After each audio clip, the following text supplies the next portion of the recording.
Oh, here we go with the third Streets of Rage video game review thing. So, welcome one and all, and this is Streets of Rage 3.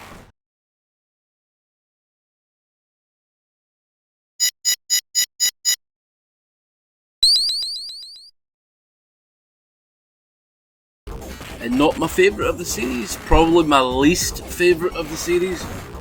There are branching paths in this game. There's a new character called Zan who works with used to work with the Bad Syndicate boys.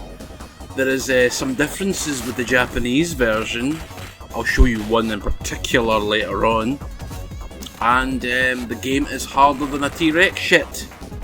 I need to get a pneumatic drill to get through this game. Also, if you put the game on easy, you can't finish the entire story, which is very, very annoying. I don't like shit like that. You're being punished for playing it on an easier mode.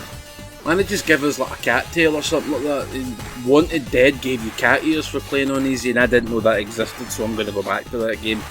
And I'm going to spank its ass with cat ears. I think it's a mockery to me, but I think it's even more of a mockery to the people that made the game, that I beat their game whilst wearing cat ears.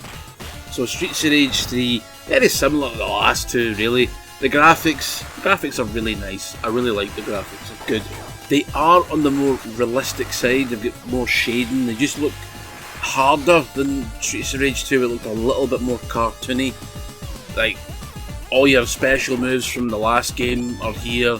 You know, you've got Axel, Blaze, Skate and Zan.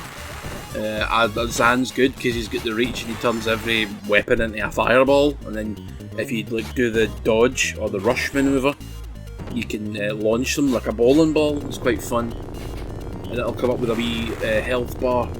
Now, this game's a lot more varied than the last two. Like I said, it's got branching paths, it's got some time limits, which I don't like. I don't like time limits. You need to find a bomb in a police station or a hospital, I can't remember which it was, and then you've got robots to fight again, and you'll come across like a circus performer guy.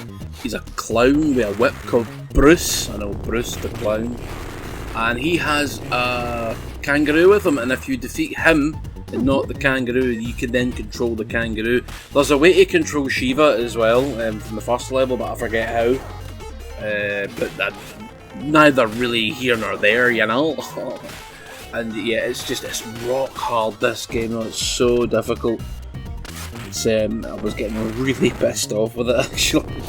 To get the footage of it, I didn't get anywhere near finishing it. I think I finished this game like once or twice. I don't play it very often. I think the first two are better.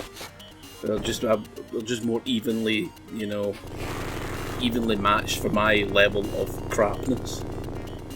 But I do like the new character, Zan. Big robot guy with like a Fu Manchu moustache. It's weird, and he's grey.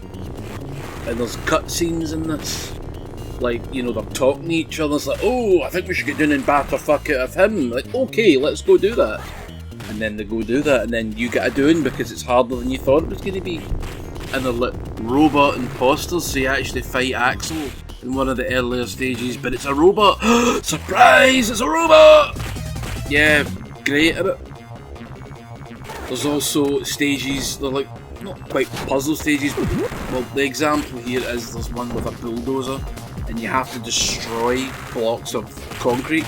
You can also punch the bulldozer away, so you sort of coming and going. It's annoying, very. Yeah, 'cause I crap at it. Hello, it's old man. But it just shows a wee bit more ingenuity than the last two. There's a wee bit more variety. It's just a shame that it's wrapped up in a game that's so hard that I don't enjoy it as much. And the funny thing is, you get to Mr. X and he's not the last boss. And he turns into the Terminator. Sorry, spoilers! Spoilers all over here. But in saying all that, all the negative thoughts I do have on it, it is still a good game, and I would still absolutely recommend you put it on and you play it. Because let's face it, when you buy it now, you buy it as a bundle, so you'll get all 3 games, or you can get the Sega Mega Drive collection on Xbox, Switch and PS4, and you'll get more than just Streets of Rage games. You'll get other ones, some are good, some are not so good. I'll maybe have a wee look at that in the future, or I'll maybe just review individual games from that collection, but I'll say that it's from that collection, right? Because they are individual games. I don't really know how I can conceptualise reviewing that package of games and giving everything or giving things the proper amount of time, so I'd rather talk about them individually. Just my personal way of doing things, of course. And that will bring a close to Streets of Rage 3 review. Not as good as the first two, still worth a play, but it's very hard. Good night.